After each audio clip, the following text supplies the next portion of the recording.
Pues nada, un placer. Muchas gracias por invitarnos a Iberdrola, porque para hablar de movilidad eléctrica somos los más acertados.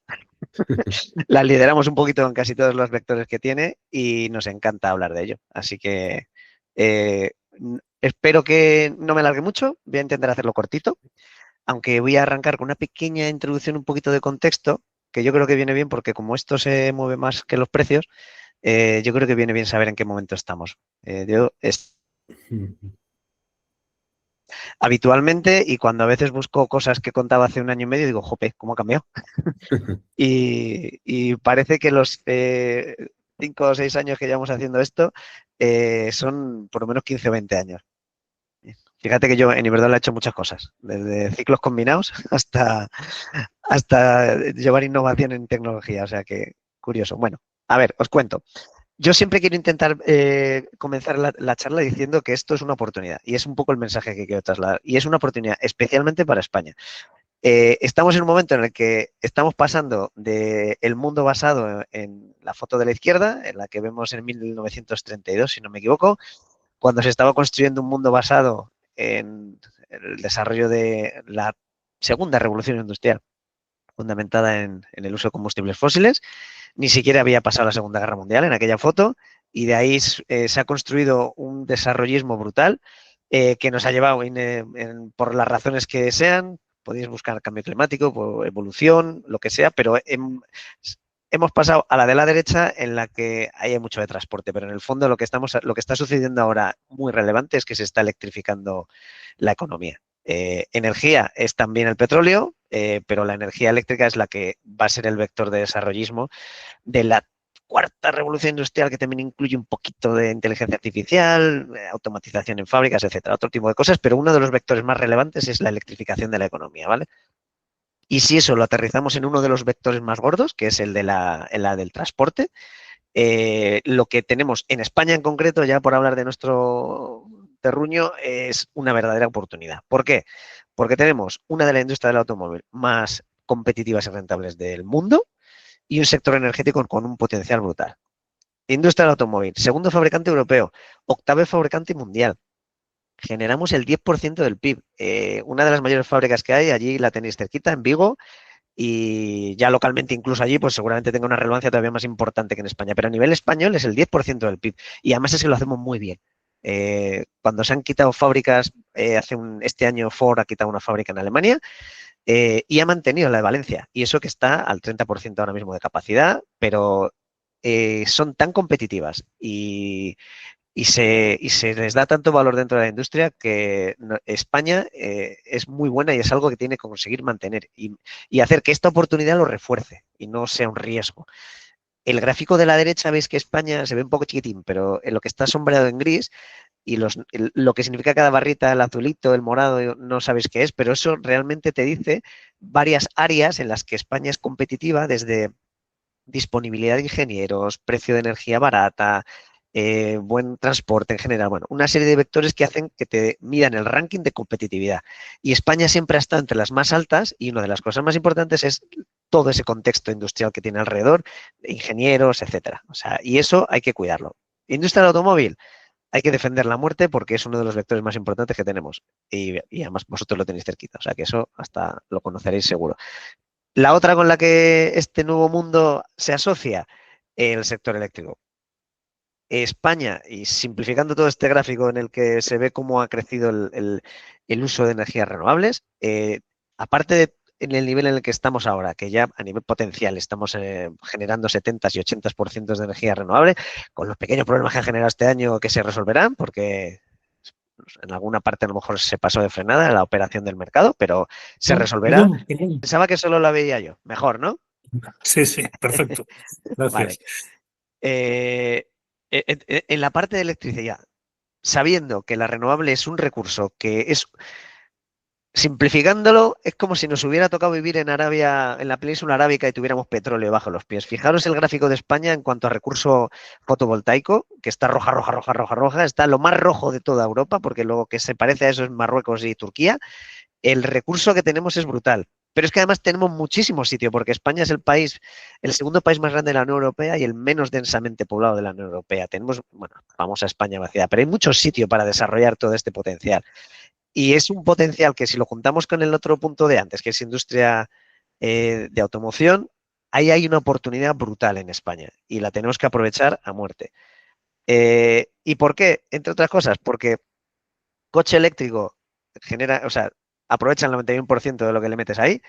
Es verdad que tiene sus retos y tal, pero bueno, esta charla cuando yo la daba hace 4 años, todo el mundo decía sí, pero no soy capaz de llegar a Cádiz cuando voy de vacaciones desde Madrid o no sé, no llego a Bilbao desde La Coruña, lo que sea, pero hoy eso ya no se puede decir y el 91% permanece, incluso lo van mejorando. Ese 91%, si conseguimos empezar a convertir transporte y otras industrias a consumo energético, nos va a llevar como país a algo parecido a lo que está pasando en China, que las previsiones son, ¿ves estas cositas chiquititas en las que se ve, o sea, rayadas, en las que se ve cuál es el consumo en este caso era de carbón, en el de la del centro es de oil, de petróleo, eh, ahorrado por el uso de vehículo eléctrico dentro del parque móvil que tienen en China?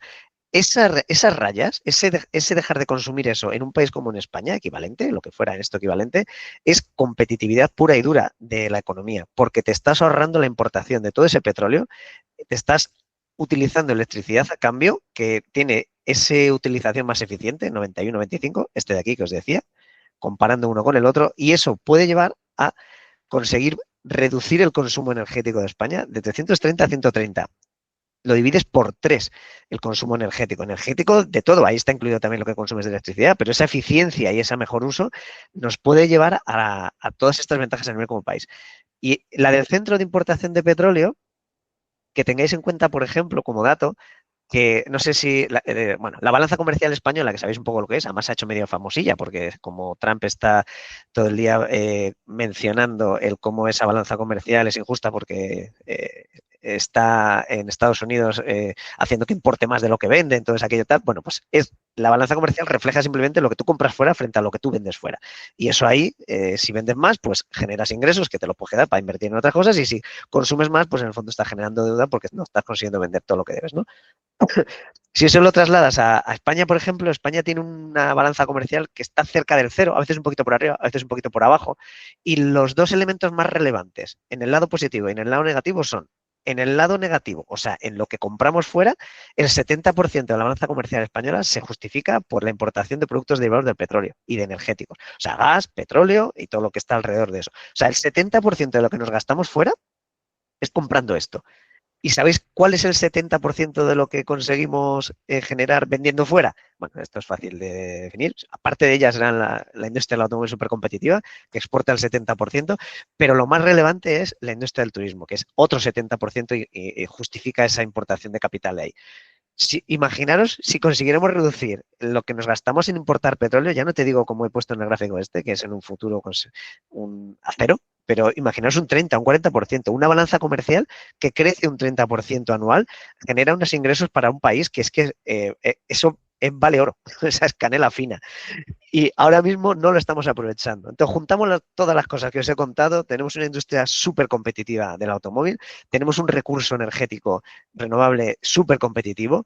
Si empezamos a migrar, juntar y vamos migrando hacia ahí, nos vamos a convertir, y ya se empieza a notar, están invirtiendo en fábricas y tal para poder desarrollar fábrica de baterías, para mantener todas las de coches. Nos vamos a convertir en un polo de competitividad industrial brutal dentro de Europa, si lo hacemos bien y aprovechamos la oportunidad.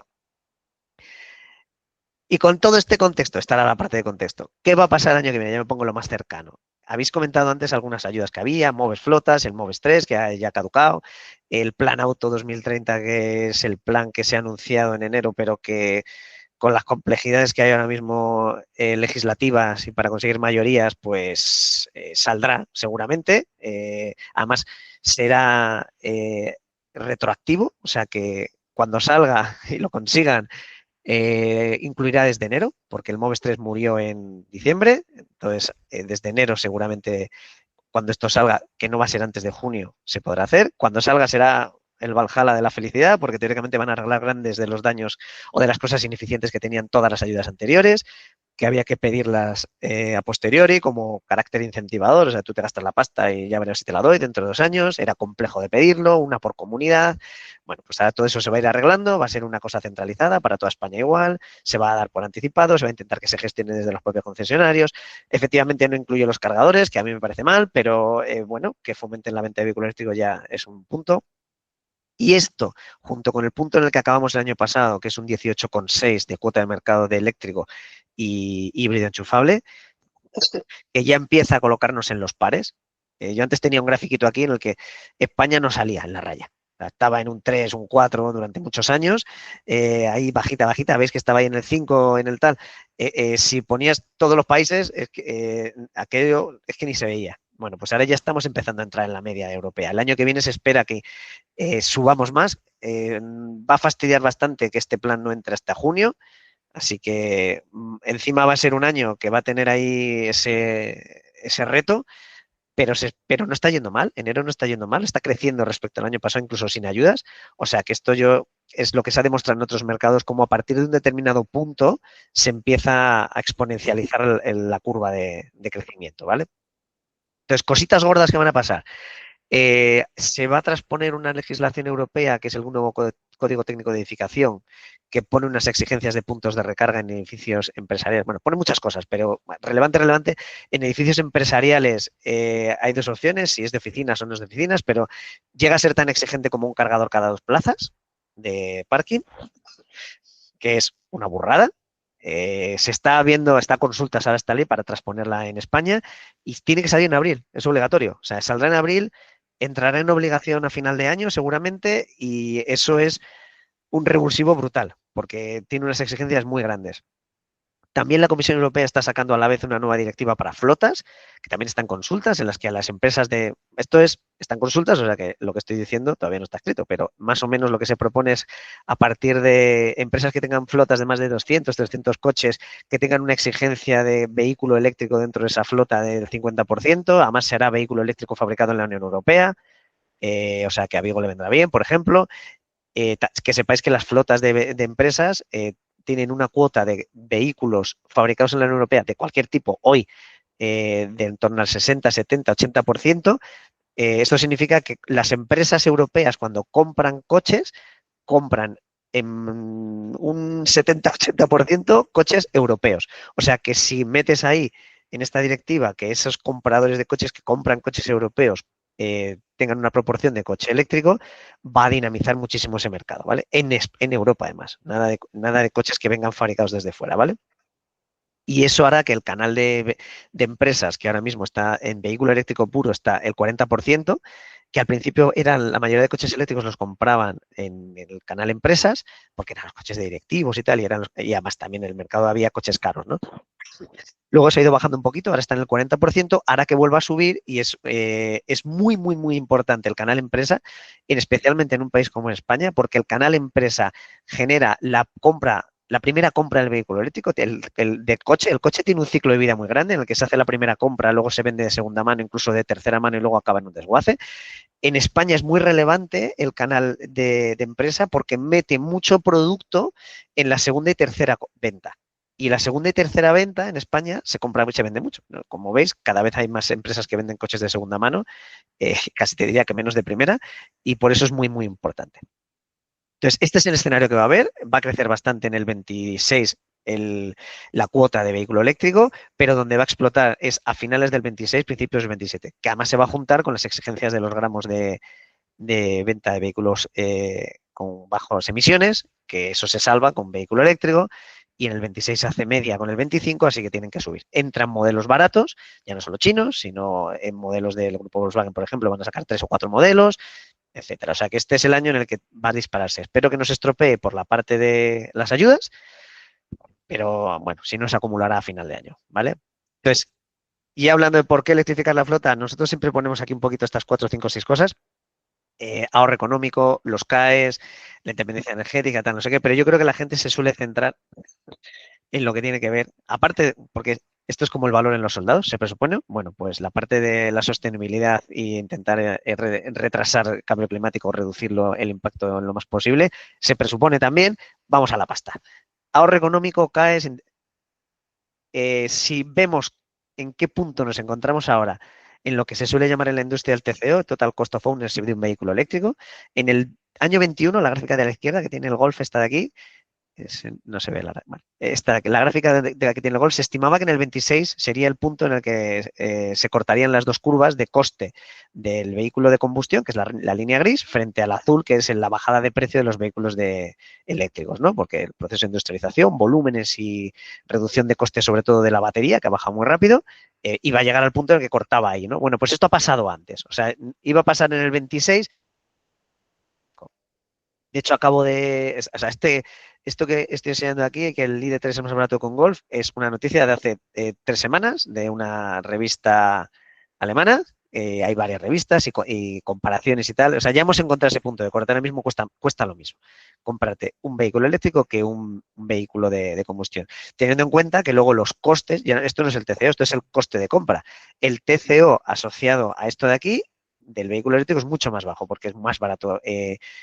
Darle de comer electrones que darle de comer zumo de dinosaurio.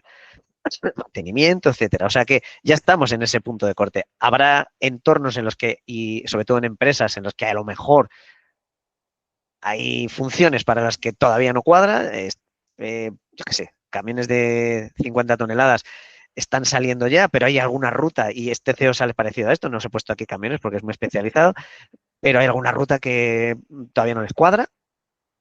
Porque también hay que desarrollar otras partes, pero en general ya sí que se están empezando a entrar. También este es el año en el que el camión va a crecer muchísimo, partiendo de muy abajo, o sea que es fácil crecer mucho, pero partiendo de muy abajo. Pero en general, el traspaso de demanda o de volumen de compra a la parte eléctrica ya se está generando bastante rápido. Y luego hay un comentario que a mí me parece muy interesante y lo dejo aquí abajo, y es que esto es pensando o sea, de manera autónoma cómo va a ir evolucionando el precio del vehículo eléctrico porque va reduciendo los costes de fabricación, la generación de volumen hace que esas propias economías de escala típica de una industria pues vayan empezando a montarse una sobre la otra, etcétera y tal. Pero eso pasa también en sentido contrario. Cuando la cuota de mercado de vehículos de combustión esté en un 30-40% en el 2030, en el 2027, 28, lo que sea, van a perder la economía, va a empezar a perder, no digo de golpe, pero empezará a perder también parte de la ventaja de economía de escala de vender y fabricar 1 millón de Golfs al año. Cuando esos no sean 1 millón de Golfs, si sean 300.000, pues ese coste también va a empezar a perder competitividad y seguramente no puedan mantener el mismo. ¿Vale? O sea, esto está pasando y esto ya es así. Entonces, por eso este año es hacia dónde va a ir. Entonces, dentro de este escenario, ¿qué es lo que hay en España? ¿En qué cosas hay que pensar? Yo siempre lo que intento decir, aquí os voy a ver un poco eh, cómo está montado el mercado ahora, ¿vale? Y lo que siempre digo es intentar buscar un partner, un socio que os ayude a intentar cubrir todas las patitas de necesidades que podráis tener, ¿vale? En cuanto a movilidad eléctrica, las 4 fundamentales son estas de aquí. O sea, tú tienes tu recarga residencial, que es la recarga más barata, es de baja potencia, es donde más vas a eficientar esos costes recurrentes de cargar el vehículo, porque cargar por la noche es súper mega barato y facilísimo, llegas a casa, cargas, tal. También es verdad que no todo el mundo tiene esta parte cubierta, más o menos un 70% de los coches en España duermen en la calle, pero bueno, ahora estamos en una cuota de mercado del 18 y esa cuota de mercado del 18 es lo que se vende, no es el parque móvil está en un 3%, o sea que hasta que lleguemos al 30 queda un montón, ¿vale? Los primeros que irán entrando y que han ido entrando son los que lo tienen más fácil, la recarga residencial es la más fácil, ¿vale? Pero bueno, luego tienes la de empresas es la que empieza a cubre 2 áreas diferentes. Una, eh, la carga de cortesía a un empleado, que pues, pone unos cargadores y la puedes necesitar o no, pero te la pongo como empleado, igual que pongo plaza de parking porque es más fácil para ti, aparcar debajo del edificio, subir y trabajar, pues te puedo poner un cargador para que también sea más fácil. Si te pongo un cargador para los empleados, pues también puedo pasar a la flota eléctrica y empezarme a ahorrar como empresa esas tarjetas de combustible de 300, 400 euros al mes, porque esos kilómetros en combustible traducidos a electrones, pasas a 50, 60 euros. Yo tengo charlas con gestores de flotas en los que están muy concentrados a veces en, oye, ¿y el fraude cómo lo evitamos y tal, no sé qué? Y yo les digo, pero vamos a ver, si es que si hay un tío que quiere hacer fraude y cargar el coche de su mujer, te acaba de robar 6 euros. Que no es como antes, que si cargas el coche, o sea, rellenas de combustible el coche de tu mujer que no es empleado, o de tu marido que no es empleado, o de lo que sea, pues te puedes estar enfrentando a 100, 200 euros al mes de estafa. Aquí es muy pequeño, o sea, que lo contrólalo, hay métodos para hacerlo igualmente, pero que fíjate esto cómo cambia la foto en muchas cosas, ¿no? Bueno, decía que hay dos partes en empresas. Esa es una parte, que es cortesía para empleados prácticamente, y luego hay otra parte que son las flotas de empresa, que esos vehículos sí que hacen un trabajo y que tienen una función productiva dentro de la empresa. Puede ser reparto furgonetas, puede ser los vehículos de comerciales que estén haciendo visitas, pueden ser grúas de no sé qué, bueno, lo que sea. Esa parte de ahí, que es otro ámbito diferencial, ahí ya hay que buscar un poquito un asesor un poquito más especializado porque puedes tener cargadores de más potencia, depende de qué hagas con la flota, si eres un Cabify o un Uber, y los periodos en los que cambias de conductor son cortitos, o puede que tengas que cargar por la noche porque sí, es verdad, pues yo voy con la furgoneta, hago reparto de última milla por la mañana, pero luego vuelvo y me vale con una furgoneta. Hay que hacer un poquito de consultoría y adaptar la necesidad a eso de ahí. O tengo autónomos que entran en mi parking y quiero que carguen en mi parking, pero se lo quiero cobrar, pero yo controlo quién quiero que lo haga. Se pueden hacer muchas opciones, ¿vale? Y todas esas las estamos haciendo. Y hay que asesorar un poquito a los clientes, pero va creciendo. Y eso es lo que está empezando a entrar ahora. Son las flotas de vehículos que están ya teniendo funciones operativas dentro de una empresa, ¿vale? Luego tenemos la recarga pública, que es quizás lo que más visibilidad tiene dentro de todo este mundo, porque se lleva mucho foco va más lento de lo que se parece, no hay suficiente recarga pública. Eso puede ser verdad hace 4 años. Ahora hay carga pública de sobra para el parque móvil que hay y cada vez crece a más velocidad. O sea que ahora mismo está muy bien desplegada la red de carga pública para las necesidades que hay ahora mismo en España. Es la que más crece. Estamos invirtiendo a lo bestia todas las eléctricas, petroleras, un poquito más ahí para intentar aguantar el otro negocio y luego operadores independientes que han conseguido dinero de fondos de inversión. Thunder lo están haciendo fenomenal, Thunder, Wenea, otros operadores que lo están haciendo muy bien y están poblando España de cargadores. Seguirá creciendo porque tenemos mucho trabajo por hacer y mucha inversión. Nos cuesta un montón porque hay muchísimos impedimentos. Tenemos lo que hemos llamado, se ha llegado a llamar lo del permitting, es horrible. Tenemos todas las comunidades autónomas, es decir, decenas de comunidades autónomas que cada una tiene su propia regulación, 8.542 ayuntamientos que también tienen que decir algo en su regulación de movilidad, hasta a veces hasta el propio, yo qué sé, la cooperativa del polígono de no sé dónde, que también puede decir si puedes o no puedes en algún sitio, conferencia hidrográfica, bueno, hay un popurrí de regulación tremendo, tenemos incluso a las distribuidoras que les está costando invertir en algunos puntos y eso hace que vaya un poquito más lento. Pero a pesar de todo, el nivel de empuje que se está metiendo a esto es tan grande que lo que hay sobrepasa ahora mismo lo que se necesita. De hecho, el nivel de rentabilidad de las inversiones que tenemos hecho los que nos dedicamos a esto ahora mismo es muy baja. No justifica lo que estamos invirtiendo con lo que estamos ganando, porque el número de recargas al día que se hacen es muy bajita. En AC estamos en torno al 0,6, o sea, esto es menos de una carga al día. En DC estamos en 1 con algo, ahí empieza a entrar un poquito en el punto de rentabilidad, pero ten en cuenta que los cargadores de DC son muchísimo más caros. Bueno, esperemos que siga creciendo. Esto tiene que ir todo acompasado, porque si no, uno se queda descolgado. Y luego, por último, tenemos la parte de movilidad urbana, que lo hemos llamado urbana, pero que bueno, es porque ahora lo que más está creciendo es la parte de autobuses. No sé si sabéis, a mí este es un dato que me sorprende, que en el año 25 el 90% de los autobuses urbanos que se compraron en España fueron eléctricos. El 90%. Esto significa que ya nadie está comprando un autobús urbano que no sea eléctrico. El siguiente escalón es los interurbanos, que tienen cierta complejidad, un poquito mayor, porque son rutas más largas, las baterías pesan más, las baterías de los autobuses suelen ir en el techo, entonces ahí tenían un pequeño reto técnico de ingeniería, pero ya están empezando a entrar también y en el momento en el que entre y esté resuelto eso, entendemos que va a ser tan rápido como la de los urbanos. Camiones, os decía, va un poquito más despacio, pero este año también se empieza un poquito a acelerar y lo que os decía, cuando tengáis que empezar a tomar decisiones sobre esto, que yo creo que es ya, buscar un buen socio, que espero que sea Iberdola, pero si no es Iberdola, buscar a alguien que os pueda intentar ayudar a pensar en todo, porque la recarga de la movilidad eléctrica es un ecosistema. y te va a hacer, si tienes residencial fenomenal, si tienes en la empresa también, lo puedes combinar, a veces necesitarás recarga pública para otras cosas y tienes que tener a alguien que te pueda dar una visión cross para que te pueda contar todo. Y nada, 3 números de, que reflejan todo el curro que estamos haciendo. No los tengo ni siquiera actualizados porque esto se va cambiando, pero vamos, tenemos más de, ahora mismo que son, creo que son 10.600 cargadores públicos operados. En atención al cliente recibimos más de 3.000 llamadas al mes. El 90% de las cosas las resolvemos en remoto porque es que tenemos 180.000 recargas mensuales con 400.000 clientes de Iberdrola, de usuarios de la app que están cargando. Esto no es fácil de hacer, es complicado porque es un mercado que ha ido madurando muy rápido, pero que ha partido de momentos inmaduros en cuanto a incluso tecnología.